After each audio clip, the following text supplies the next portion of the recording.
who is the single member district commissioner, on the call. Oh, there's Matt. Here I am. Good, how are you? I was just about ready to go, where's Matt? I should have ordered food ahead of time and go, look. Yeah. Okay, you guys, so let's get started at 6:32 so we don't waste time. Stephen, why don't you kick us off with our well, now we have 2 agenda items. I apologize. So we have this N Street project, which we're dealing with historic. And then what's the other address, Nick? I can't hear you. You're muted. Always. It's 1515 9th Street Northwest. So we're going to talk about the map, but we're going to talk about last month again, the map amendment, and ask Pat or Ruby Joyce. So, but we're going to do the N Street project first, and this is dealing only with the historic, correct, Matt? Yeah. Yes. 9th Street, 1322 9th Street. Why did I say N Street? Who knows? Doesn't matter. No, what did I send you for? No, seriously. What did I send on the invite, Bob? There was a little bit of 924 N there, Street. Michelle. What is the real? What does that mean? 924 N Street. That's not the real address?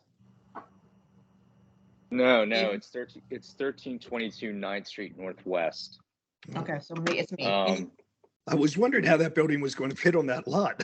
You know what? Listen, it's all me, you guys. I'm messed up. Okay, so let's move on. So we have the correct address right now, and we're dealing with historic. And so, Stephen, why don't you give us a little kickoff since this is your area?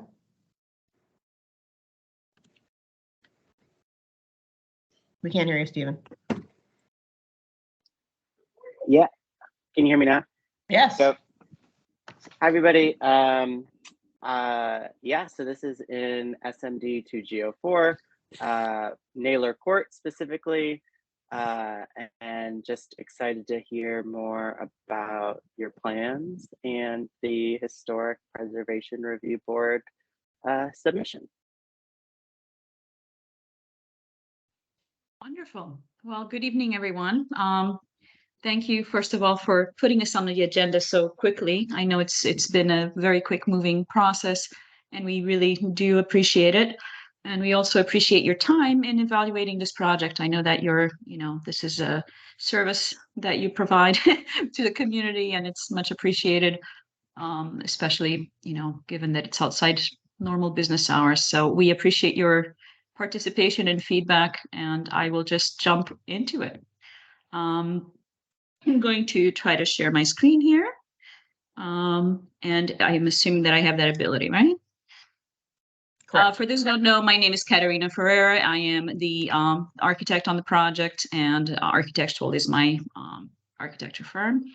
I know I met some of you a few weeks ago regarding another project, so it's nice to see everyone again. So the project in question, you've probably heard a bit about, or the site you're probably very familiar with. There have been different projects proposed for it over time. It's an empty lot, which has been used as a parking lot for decades, sort of in the middle of the block on 9th Street Northwest, backing onto Naylor Court. And it is located precisely at 1322 9th Street Northwest. Here's a more historical map showing its exact location, but again, I'm sure everyone's very familiar with it. And here, highlighted in orange, you can see it's a fairly large lot for the block, and it has been sitting undeveloped for a very long time.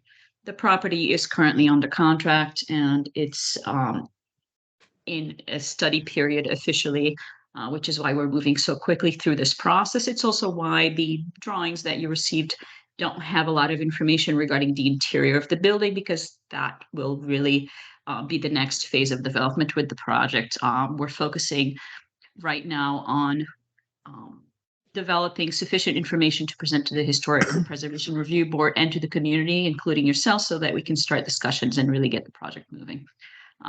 Here you see some images of the site conditions. The empty lot, if everyone can see my cursor, is in between the red brick and white brick buildings here. As you can see, there's nothing currently on the site. At the rear, there is an existing carriage house that will be retained as part of the project and as required by historic preservation. So that will be integrated into the project and be transformed into a dwelling unit. In terms of site plan, the building is distributed mainly at the front and rear of the lot, with open side yards in the center to provide additional light and air, and to maximize the number of units, which in this case will be 40 units. And I'm not going to go through all the floor plan diagrams because they're really diagrammatic at this stage and not very informative. I think what is more informative and what everyone really wants to talk about is the exterior of the building in terms of how it relates to its neighbors. I should point out that there is no BZA relief sought or required at this point for the project that we are aware of, with the exception of relief from the minimum parking requirements. And that's really because the site simply cannot accommodate them if we retain the carriage house.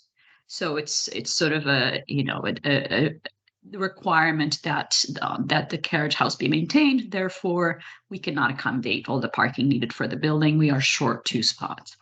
But at the moment, we are really dealing with historic preservation and presenting the concept to them so that we can then move on to the next stage. I have added to this presentation some slides that you don't have in the PDF that you received because they get it a little bit more into the design intent and I think help to explain the project a bit more. So you will see those coming up now. So on this sheet, I apologize. I'm just recovering from a cold, so I will be coughing from time to time, so bear with me. Hopefully I won't lose my voice. So on the bottom here, you see the street elevation along 9th Street Northwest with buildings that really vary in height and massing, as you are quite familiar with. There's a very sculptural nature to the street with a lot of bay windows, a lot of character, which is really typical in this part of the city. And along Naylor Court, a lot of carriage houses facing the court that are mostly used for uses other than parking, as ours will be. As I know, there are a lot of different uses along the alley there, which is a great thing. And it's good to continue to enliven that street, really, or that urban space. So I would like to talk now about what the historic preservation guidelines are for new buildings. And I know that you are probably all familiar with this, but I think it's important to get this on the record because a lot of people who might be looking and evaluating this project may not be familiar. Sorry, there was a little bit of a background noise there.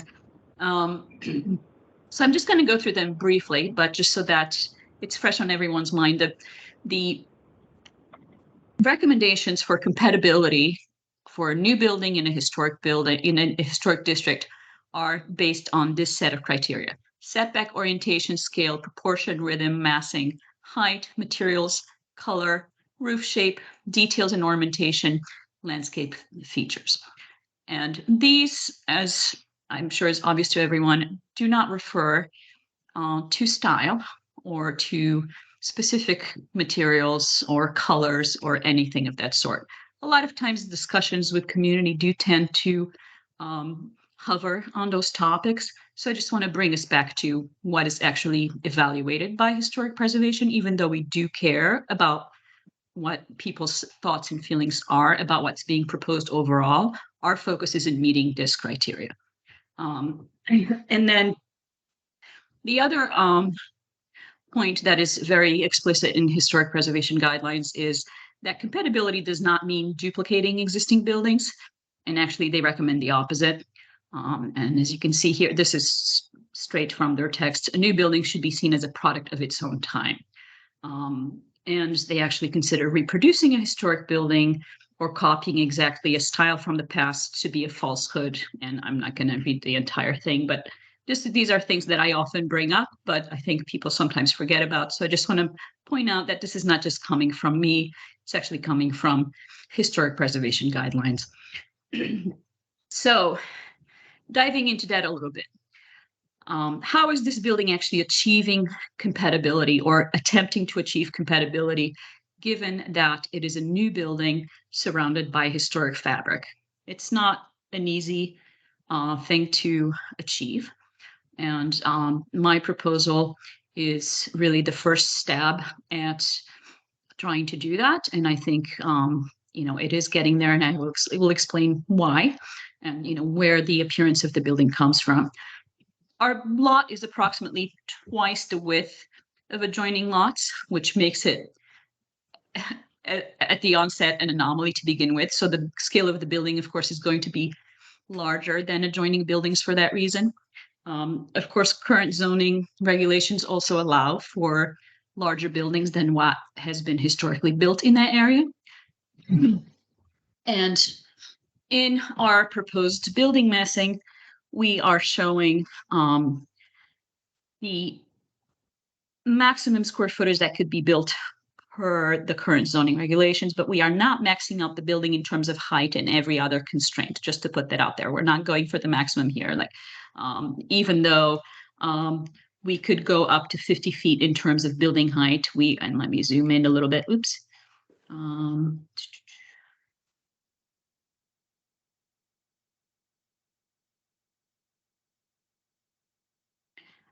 We are at 48'8". Okay, not significantly lower, of course, but we could go higher. The point being, we're not trying to max things out. We're trying to do what we think is most adequate for this particular context.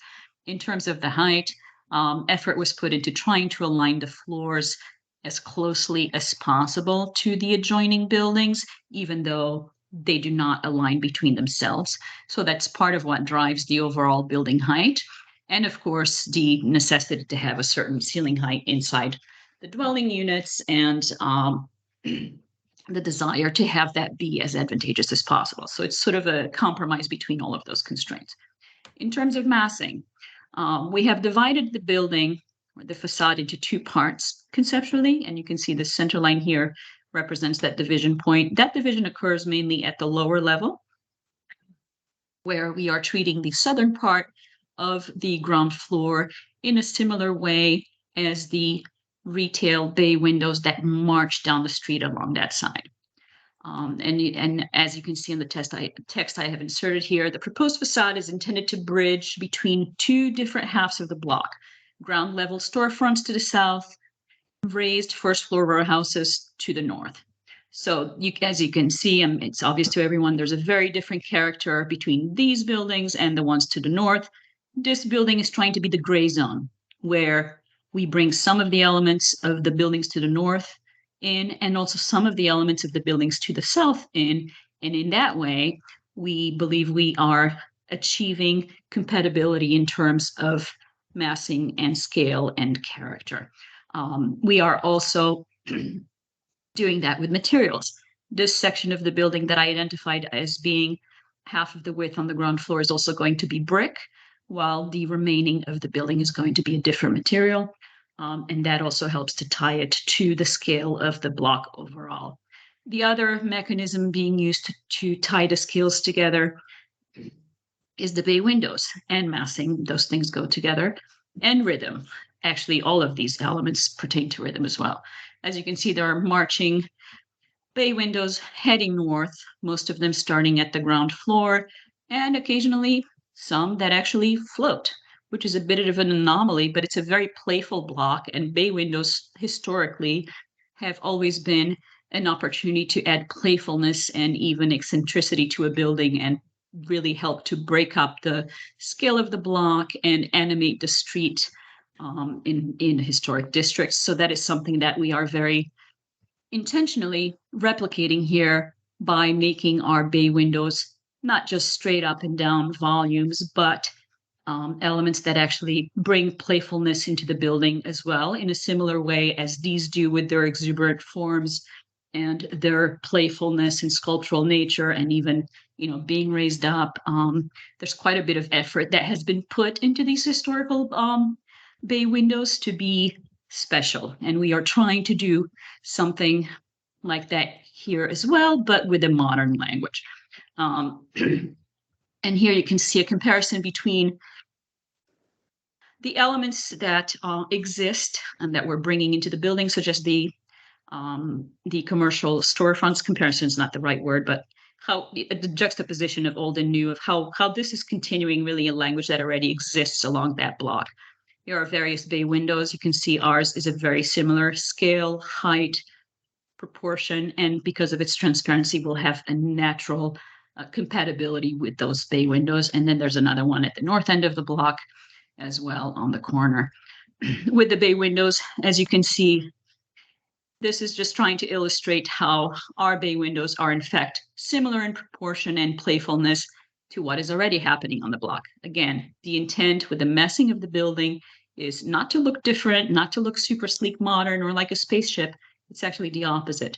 It's to talk to the adjoining fabric, to have a dialogue with the adjoining fabric, and to actually defer to it in terms of its scale and to complement it as a slightly different version of it, but still related, which is really what historic preservation compatibility defines as being the important criteria for historic compatibility. We have some renderings that are really preliminary at this point. I know that it's difficult sometimes to digest renderings at an early design stage because they don't look quite finished. There is quite a bit of effort that goes into making them look at as real as possible. And these days we have pretty sophisticated software, but still, of course, this is just a sketch, right? This is being proposed for concept approval, and this is just an approximation of what it might look like, but it's not done and it's not real, right? So I just want to make sure that that's clear to everyone. We have sometimes presented more sketchy versions, and people want to see more. So I'm trying to show as much as I can to help with that. Here's another view showing the character from the north. As you can see, here are the existing bay windows and how our bay windows might relate to that. And I think the one on the right actually shows it even more clearly. I also included some views at sidewalk level because I think these really help to illustrate how this is really quite strongly related to what's already happening on the block, especially in terms of the bay windows and how they march down at the ground level. And then from the opposite direction, how these bay windows relate to the bay windows to the north. So that's the 9th Street side. And on the alley side, it's a much simpler massing proposition. We have the existing carriage house. We will be replacing the carriage house doors with windows that have a similar language. So trying to maintain as much of that character as possible. The rest of the building itself is really toned down and simplified as much as possible so that it recedes as much as possible instead of calling attention to itself. And these smaller elements that march along the alley will really be the protagonists here. Even though it is a larger scale, it is not dissimilar to other buildings that are that exist currently along that alley and are set further back.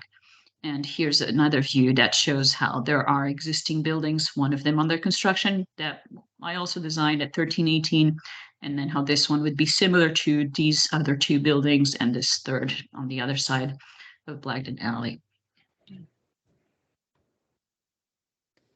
And that concludes my presentation. And I welcome your feedback. Well, that is something. I the back is the back, but the front, I'm just going to give a personal opinion. It's okay, but I'd be interested to hear, about what, Stephen's constituents and what Stephen thinks about it, because it doesn't seem to really fit there. But there you go. But that's my opinion. I'm only me. So I'm going to open up the floor now. Stephen, why don't you talk, and you've heard some of and plus your constituents haven't seen. I think it's going to be important that your constituents see. We did not see this drawing or this concept prior to this meeting. So I think it's going to be important that you put this out to your constituency. Yeah, thank you, Rochelle. It would be great if you could send the updated packet to us so that I could share it with constituents. Would really appreciate that. I do like the fact that you're trying to mimic the rhythm of the rest of the block, both with the cadence of the windows and with the height and massing. I think kind of similar to Rochelle's concerns, I think it could look a little better depending on the materials you use. So if the massing materials in the front of the building looked, reflected a little more of the neighboring buildings, I think that could definitely be a benefit to the concept. But I can visually understand how you're working to mirror the rest of the block and blend it. So I do appreciate that. Okay, yeah, I think we'll get that, because I think your, constituents will want to see, and they will have a very strong, now that you're at the helm over there, Stephen, they'll have a strong opinion. All right, Bob has his hand up. Go, Yes, Bob. Katrina, I appreciate your presentation. Curious, you had mentioned the brick is going to be on the first floor facade. Do you know what the exterior material will be above that? Well, there are some initial thoughts about it, and let me go to a more frontal view so we can look at it as we talk, or actually a close-up might even be better. There's some brick, as I mentioned, specifically on the area surrounding the bay window. Maybe that's not the best view. You can see it more clearly here. And that is currently shown as a dark gray or charcoal brick, but that's subject to change. Above that, there is a plank siding system shown, which could be a metal panel with a non-shiny finish, so a very uniform metal finish, or a cement board, a high-quality cement board panel. I'm sure you're familiar with ring screen systems that are much higher quality than, say, the hardy siding that everyone uses. So there are options being evaluated for that, but given that the project is still in initial stages, it's a little early for me to say definitively it's going to be this.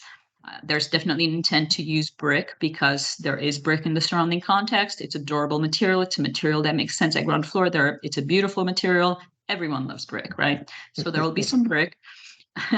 But also in terms of scale, it's important to break up the materials of the building because it is bigger than adjoining buildings, and you can see that already happening, say at 1320 next door, where we have a very strongly defined storefront with windows above that clearly stands out compared to the white painted brick above it. That happens again on the next two buildings and so on, especially on the commercial buildings to the south. It's very common. So this is trying to do a similar game, but using different materials. What this material will be exactly, I don't know yet, but it might be one of the two that I mentioned. And of course, this is all subject to budget considerations and so on. Okay, thank you. Okay, John Shaw. John Shaw. Yes, can you hear me? Yes, John. Hello. Yes. Yes, good evening, everyone. I don't mind the playfulness of the design of the bay window columns and the balconies, but I really don't like the how it angles at different angles. I think that means that certain windows will be catching the sunlight at certain times of the day while other ones won't. And I think that's really kind of going beyond what is acceptable on that street. I'm also not in love with the fenestration of the windows. I think that it's like kind of super modern in its choice. The division and then the little kind of other division. Is there a reason why the windows are like they are? I mean, they're big windows, but I think it's really weird in that context to divide them like they are. Yeah, there's a very simple reason. I mean, one is, vertical datums, or horizontal. You can see how, for example, on the townhouse next door, our mullion line roughly aligns with the top of their window at that story. And the same happens on the story below. So it's a way to break down the scale again and relate to the neighboring buildings some more. In addition, we need to have operable buildings in the building. And, some of these windows are simply too large to be operable. So it's divided into a large picture window, a small operable window to the left, and then the leftover pieces are simply what is left over. So there's a very pragmatic reason for why the windows are the way they are. It's not aesthetics, it's really pure function and compatibility with datums aligning across the block. And the size it has to be that large? I mean, it seems kind of extreme. And the angles, am I right in interpreting it that the little roof over the first floor is at an angle and that the windows themselves are not set square to the front of the building? Yes, you are correct in interpreting that. And the reason for that is to, again, add playfulness to these elements as already exists on the block. I'm sure and I can go to some of the context photos and point out some more of that.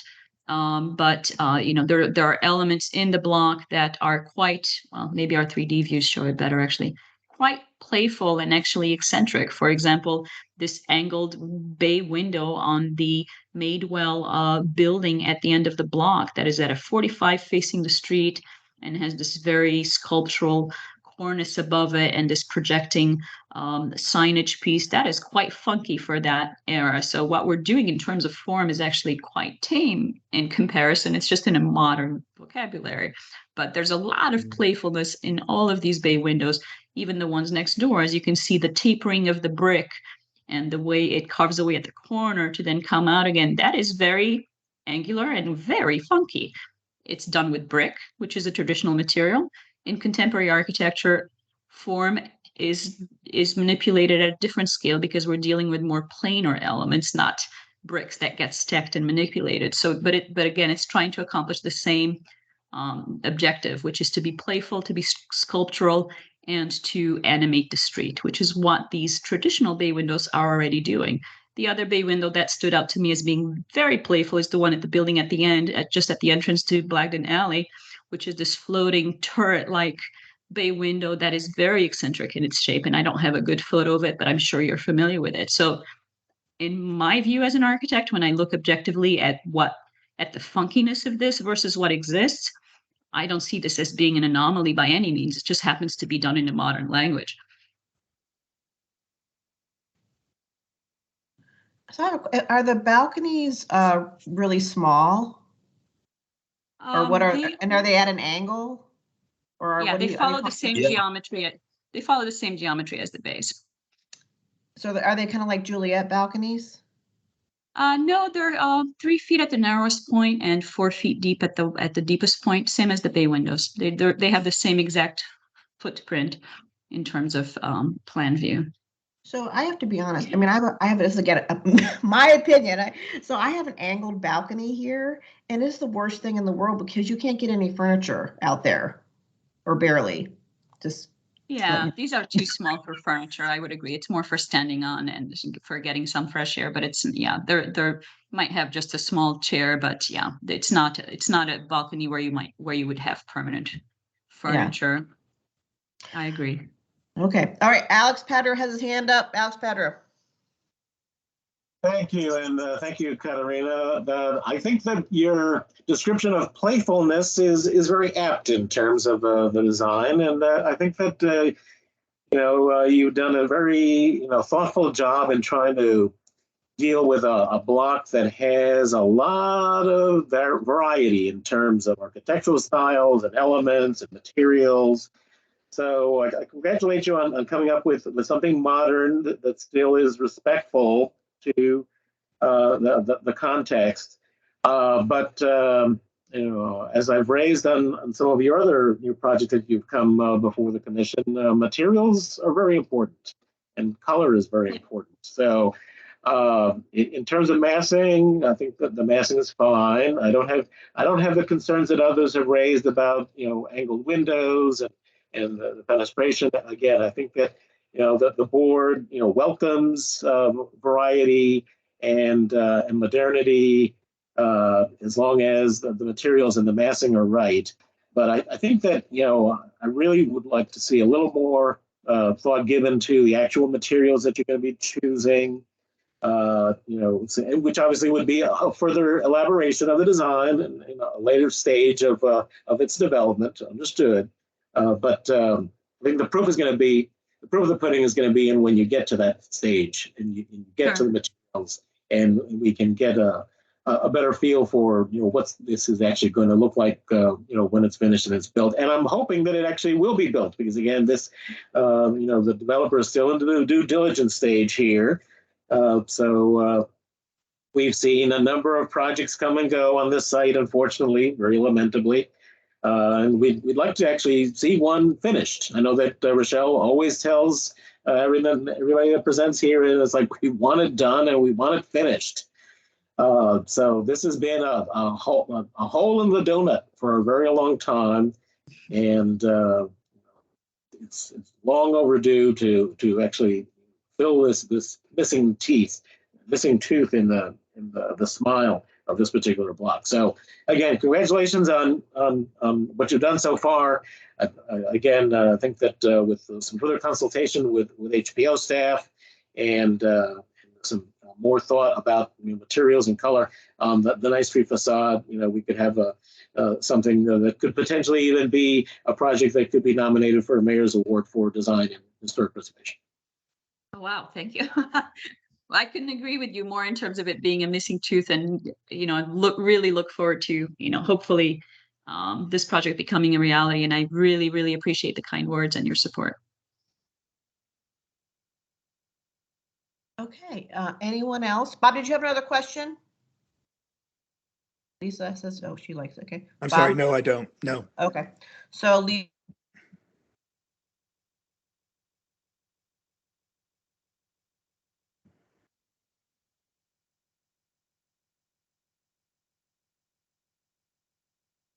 Rochelle, you're muted. All right, I was saying what Lisa wrote. So Lisa would like to see a nicer color than dark brown. Lisa, would you like to say anything else? Lisa? No. Hi, everybody. I'm not used to Teams either, so I'm like, oh my God, how does this work? This is Lisa Elmore. I live in the Whitman, and someone made a comment about the facade and the way in which the balconies were and the bay windows, and I do agree. And so selfishly, I feel like the Whitman at 910 M Street has done a beautiful job in the way in which the columns have been created to do bay windows, and then the way in which the windows themselves are that then allow for access and openability of certain windows, et cetera. But in terms of my biggest thought, just looking at the building, is I hate the color. I think it's just ugly. So that's it. But thank you. Okay, thank you for that comment. Anyone else have any comments before we wrap this up? No? Okay. So I think, John.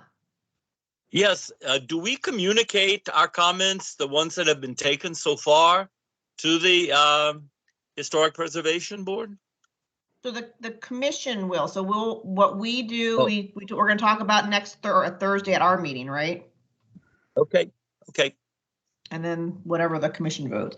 But I was saying that I think because now that to put this out there to Stephen's constituents so that they can see this, and I think their opinion will be very important to us. So, okay. So a consensus from the people on the call. Are you all supportive, more or less? Yep. Okay. Yes, I am. Okay, so I'm going to say with, further, we'll say for the motion with a consideration to the materials and to the color, and especially consideration to, we'll get more feedback from you, Stephen, by next Thursday, please. Yes, okay, all right. Yes. All right, okay, I move that the ANC 2G Historic / Zoning Committee support the project at, what is my exact address? 1322 9th Street Northwest. 1322 9th Street Northwest, with consideration to the color and the material and more feedback from Commissioner McCarty's constituents. Do I have a second? Seconded. Second. Okay, Alex Padro seconds. All in favor? Aye. Aye. Wait, how many people do I have on this call? Can you put down your screen? I don't know how many people are on this call. What do we got? How many people we got on this call who aren't developers? Who's, can you all shout your name? Me? Me? No. John. Bob? John? John. Okay. Alex. Alex? Commissioner Barry? Yeah, I'm here. Okay. Steven? Who else is yay? Oh, hi, Tony. Wait, Who else? I'm not yay. Oh, you're not yay. I'm sorry, John. No. Who else sorry, is I yay?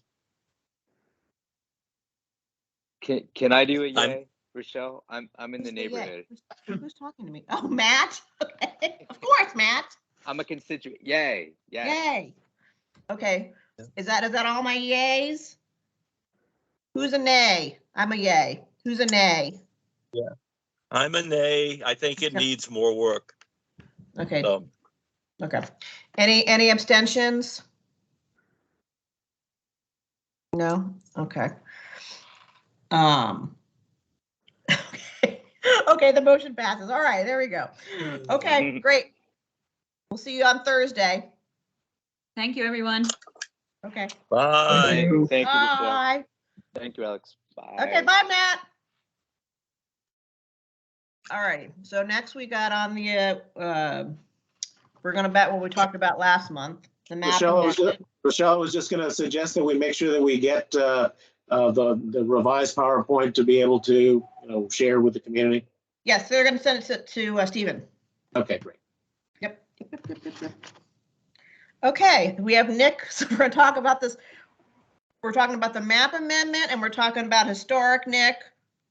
And Yep, this is in, this is in Alex Padro's area, right, Alex? It's in Alex's SMD. It's at 1515 9th Street Northwest. It's currently a two-story 1950s office building that Shiloh Baptist Church has owned. We've been before you last month and made the presentation, but now that we've formally filed all of our applications and have pending hearings coming up, wanted to come back looking for support, as Rochelle said, on two matters. One, consolidates the current split zoning of the site into one zone that is MU5B. And the second is the HPRB concept application that I will let Kevin Sperry of CASA share the overview of the design again. So let me, sounds like I may need to pull up the design, so give me just a second. Sorry, Nick. Hey guys, this is Kevin, and my computer is being uncooperative at the minute, so I will put Nick on the spot and have him pull up the drawings for me. 2 seconds.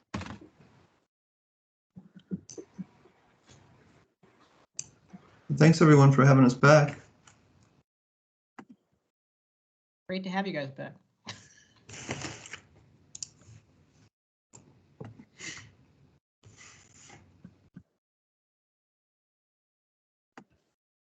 Okay, can everyone see my screen? Not yet. Not yet.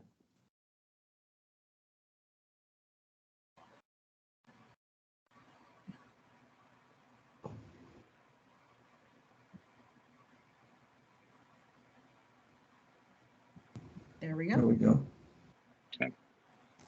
Okay, so we presented to you guys last month, and we received some of your comments. We will be going to, we've submitted for HPRB. We will be going to the March hearing. I think it's March 23rd. So I'm just going to quickly go through these to refresh everybody's memory, and then we can have some discussion. So we'll hit this view again later. Nick, you can go to the next slide. As we all remember, we're 1515 9th Street, just north of P Street, right across the street from the Shiloh Baptist Church, as Nick mentioned. It's currently, go ahead, next slides, Nick. It's currently two lots that we're combining. There's one existing building. It's a two-story office building with a parking lot to the north. It's about 3 lots off of the corner, so it's a mid-block site. And our building is proposed to be 75 feet in height across the street. Shiloh building is around 60 feet. And there are some other buildings. The building just south of P Street here that we're looking at on the lower right, that's about 90 feet. And then up on the upper right, the top floor images are our street. So kind of going from south to north as you go from right to left. Those 4 storefronts are immediately to our south. Then the next slide to the left is our site with the 2-story masonry building and the parking lot next to it. Then we step down to some 2-story row homes, and then further to the north we have some 3-story row homes. So we're trying to be very contextual and careful with how the building masses itself so that it can kind of mitigate between the higher density to our south and the lower density to our north. And you can see just better our site right here in these 3 images. So this is the proposed plan. We showed very similar images last time. I'm not sure if we made any changes to these renderings, but the idea is that we have what's virtually an all masonry building from the front, 2 colors of masonry, and then we have some metallic accents, like a warm, almost like a copper or a bronze metal color in all of the surrounds and some of the entrance features. And a majority of the building is kind of like got these 5-story bays that are expressed directly on the front of the building, and then the building steps back to a 6-story structure. They're actually not bay projections every property. And then to the north, what we've done is pulled the building 15 feet off of the north facade so that it does 2 things. Number one, it allows a smaller volume of like you could say 2.5 stories, or maybe, well, you could just say 3 stories to the north, and then that kind of steps down to the 2-story townhomes adjacent to us. But what it also is for the larger volume, which I think is a very important gesture, it creates some windows on that north facade so that now you don't have what looks to be a front facade and a side facade, but for a majority of the building, you actually have what we consider 2 front facades. And since these are protected row homes, we don't think that they'll ever be taken down and built over. So we wanted to make sure that that facade is treated as a sort of a secondary primary facade, you could say. So here we have a blow up of the entrance. And you can see here there is an English basement level to the right of that entrance feature. And what we're trying, we had a PDRM and worked with the district on design of that and like final dimensions and clear dimensions for sidewalks and tree placements. So that went very well. Everyone is in support of what we have here, and we're trying to break up that well in front of the English basements with additional landscaping, and we're pulling the same masonry material from the building down to the street and not pulling the brick all the way up to the 42-inch guardrail requirement, but instead kind of breaking it into half with some masonry and some lighter metal detailing. Here's a view of the building further north on 9th Street looking back, and you can kind of see its scale in relation to the building to the south of P Street. We're 1 or 2 levels below it, and you can see how it kind of steps up from the lower buildings to our main mass. And then this is a view from the south. I'm not sure if we had this one last time, but you can see that the penthouse level steps back from the south facade, and it here we go. It kind of sort of shows, like, it's what looks like 2 clear levels of side facade before you reach the penthouse level here to the adjacent buildings. This is a blown up view showing some of the materiality of the structure, and we have, like I mentioned before, 2-tone Norman size brick. Norman is just sort of an elongated brick, kind of, I think it's pretty elegant looking, makes it very horizontal, and then it accentuates the kind of linearity of the brick. So when we have a little bit of fun with the bonding of the brick in sort of a basket weave pattern, the Norman size accentuates that horizontality or verticality of the brick. So what we're trying to do is create a very, I don't know what the word would be, but we don't want to mix up the materials too much. We want to use a very kind of similar palette throughout the front facades and just interplay a little bit of the detailing of the masonry. So we have a really solid, fully masonry building, which then changes up as it goes throughout the different portions with some of the detailing of that brick. And then here in the back, we have, this is the alley. It's a public alley. We have spaces for 4 cars. We have some green area and some patio space. And you can see that we have balconies both, I didn't really mention it, but we have balconies on the front of the building. And here you can see we also have balconies on the rear of the building. And similar to the front, we have this light well in front of the English basement level on the rear of the building.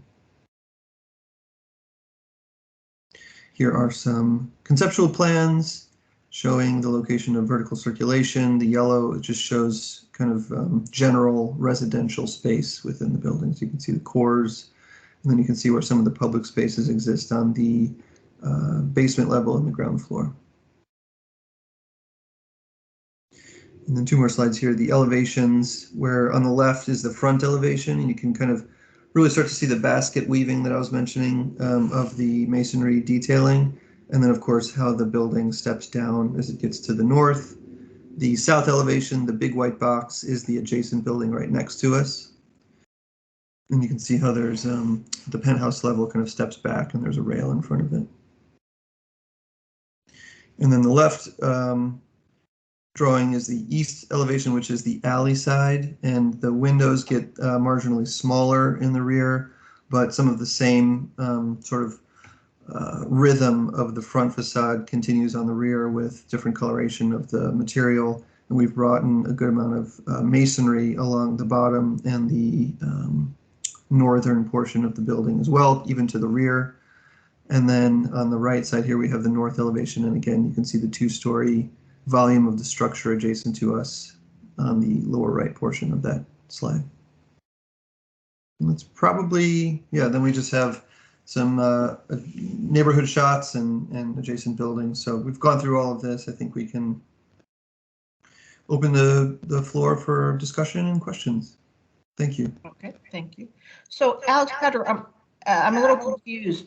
I'm echoing here because I just talked to Nick prior to here, and we're going to be talking about the map amendment and the historic. But then I read your email, Alex, and we're only going to be voting on the historic at our meeting next week. Could you clarify? That was an old email. You need to look at the more recent one. So we're doing both. Yeah. Okay. Okay. All right, Alex Pedro, since this is your area. Sure. So thanks, Kevin, for the presentation. I have to say that many of the comments that I've gotten from neighborhood residents about the appearance of the west facade or the 9th Street facade were that they didn't like it, but I think that that's as a result of the fact that they don't appreciate or can't make out, from this rendering or the previous renderings, the brick detailing. I mean, the brick detailing makes a big difference in terms of what this facade is going to look like.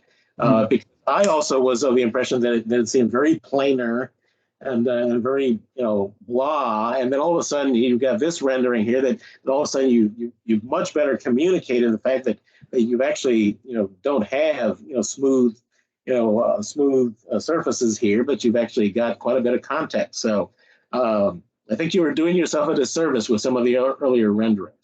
Thank you. I appreciate that comment a lot, actually. I think that as we share this now, with the neighbors, I think they'll have a better appreciation of what you were trying to accomplish, with the design. Can you take us down to the light wells? Because I really hadn't focused on that until you had brought that to our attention in the presentation. Can we take a little closer look at that? Yeah, let me go to the street view. There we go. There we go. Yeah. Yeah. So I'm trying to get a sense here of how far that the retaining wall is projecting into public space. So obviously we've got a lot of very narrow sidewalks in the neighborhood. We don't want to continue to make that mistake. So what do we got here?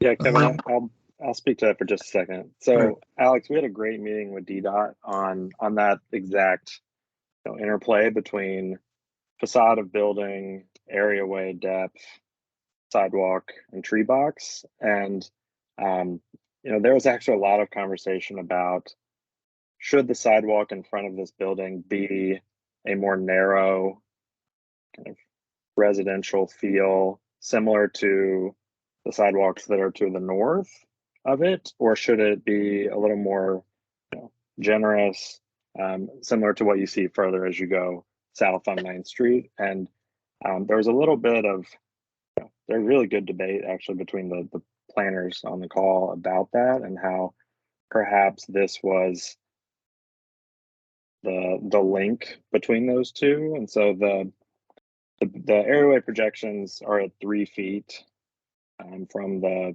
face of the building, which allows, Kevin, correct me if I'm wrong, it was a 7-foot sidewalk, 8-foot sidewalk. It was minimum of 8 foot at the tree pits. I think it's more than that where there's not a tree pit. But we all agreed that as the design of the facade became a little more finely grained at that level, that we continue that conversation with DDOT to make sure that they were comfortable with the way it was working, and primarily figuring out ways to introduce as much front yard green space as possible into that. So whether that's between the areaways or along the front of the areaway itself, introducing some additional plantings and landscaping. Okay, well, that's helpful because certainly we've got on the lower 9th Street on the west hand side, you've got sidewalks that that you can only have one person walking on the sidewalk at a time because it's so narrow when the street furniture is taken into account, and all of the projecting stairs, etc. So there's a lot of sensitivity to that. So I want to make sure that we continue to study and take a look at that carefully. So overall, again, with the understanding that the brickwork adds a lot of character, to the facade that otherwise isn't readily apparent. I don't really have a lot of feedback in terms of the design. I have had a couple comments from neighbors across the alley. Obviously, anytime that you're going to build something taller than what is currently in place, someone is going to be concerned about loss of light and air. And I think that by virtue of the step down to the north, I think that helps to address some of those concerns. I don't know if any of those residents are on the call tonight. I would certainly be eager to hear those comments from them if they are present. But thank you for having shared the shadow study for this project. I think that it was very helpful to me and hopefully to those residents to have an understanding that yes, they're not going to always be in total darkness. If their properties are directly behind the building here. For folks that do have that concern, my home on the east side of the 1500 block of 8th Street, and my neighbors, had some similar concerns when Jefferson Marketplace was first proposed. We actually had them take a floor off the top of the building to try to help to address that and redistribute some of the massing. But I can assure you that although we no longer have sun coming in our windows, first thing in the morning, we definitely do have enough sun that our plantings in the backyards, can thrive. So I'd be eager to hear from anyone that is an adjacent property owner that might be on. Okay, anyone else have any comments about this? raise your little hand or open your mic up. John Shaw.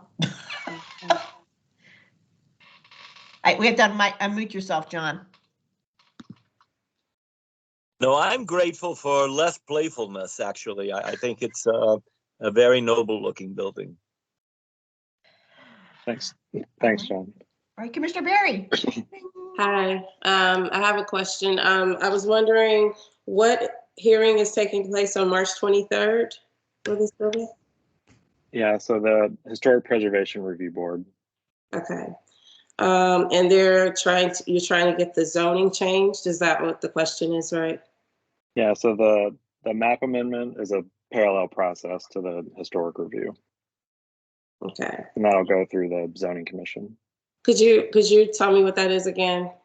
Yeah, so yeah, sure. So the site, it's one lot, but it's currently split zone. So it falls right on the line between an MU4 mixed use commercial zone and an RF1 single family residential zone. And so to resolve that, you look to the comprehensive plan and the future land use map. And so the most appropriate designation for this site is an MU5 zoning designation. And so we've met with OP a couple times, and that's they're in agreement that that's really the approach that we should be taking. So we filed that application with the zoning commission and anticipate it being set down in early April. Early April, so that's not taking place on March 23rd? Yeah, that one's just the Historic Preservation Review Board concept review, and then the zoning commission will have a separate hearing on the underlying map amendment. Okay. Did you settle on how many units you're gonna have? You know, it's still a little bit in flux, but we think we're probably going to end up at around 45. 45. Okay. All right. Those are my questions. Thank you. Thanks. All right. Anyone else have any comments? Tony Brown, we haven't heard from you. Anything? No? Okay. Nothing. All right. Okay, no other comments from anyone. Alex, why don't you go ahead and make a motion since you always do it so eloquently? I move that the committee recommend to the commission support for the zoning map amendment and for the concept approval by HPRB for 1515 9th Street Northwest. Okay. Do I have a second? A second. Oh, Bob seconds. Right. Bob Williams seconds. Okay. Okay. All in favor? Aye. Aye. Who's eyeing? Me? Stephen? Alex? Tony. Tony? John? Bob? Is that Bob? Yes. Commissioner Barry? No. No. Okay. So we have a no from Commissioner Welch. Any other yays? Shout out. Okay. Any other no's besides Commissioner Barry? No. Any abstentions? No. Okay. Motion passes. Yay. Thanks everyone. All right. We'll see you on Thursday. See you next week. Okay. Okay, great. Okay, everyone. So this is the end of the meeting. And I'll put in the recording out for the public to view, and then we'll have our regular commission meeting next Thursday at 6:30. That's it. Okay. Thank you, Oh, Michelle. Lisa, what do you have something to say, Lisa? Huh? No? Okay. I saw Lisa put a comment in the chat about looking at alternate colors for the brick. Oh. Not a fan of the dark brown, it looks like, so. This is Lisa. I'm joining in. It took me 15 minutes to join Teams. And I joined because I really wanted to know about the building at the beginning of Blagdon Alley on N Street. Did you already discuss it? Yes. Darn it. Can someone send me the presentation? I could not find it online to save my life. So we have an updated presentation. So Stephen is going to put that out there, and then I'm going to put out the recording too. Okay, thank you. I appreciate it. Okay, great. Okay, everyone. Okay. Rochelle, call Thank you, me Rochelle. on an unrelated issue. Go ahead, John. No, I just said call me on an unrelated issue. You. Okay. Yeah, no, nothing to do with this. All right, and so if anyone else wants to lead this committee, please let me know. Bob or John. Okay. Goodbye. Take care. I don't Stay think you want safe. me. Safe. Bye. Bye.